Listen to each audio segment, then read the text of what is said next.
من و این اتاق خالی، هفته های انتظار واسه کشتن دقایق. وقت من تموم انگار،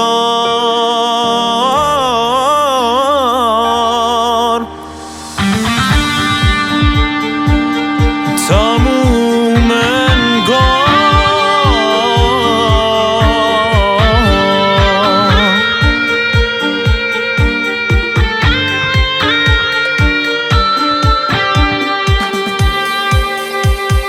توی صندوق قدیمی عکس اونی که نمونده، نامه های پس گرفته، میگن اونها رو نخونده.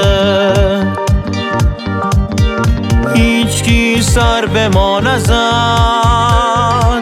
کسی نامه ای نداد. یه نفر از اون دورا بوسه نسپرده به باد. شاعری در هم شکسته،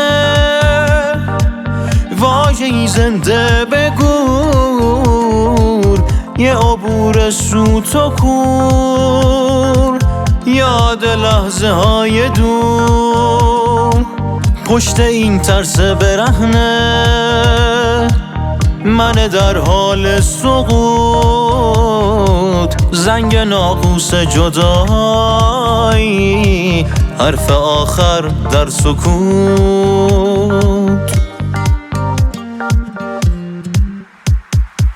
شعری عاشقانه نیست، باید از ترانه رفت.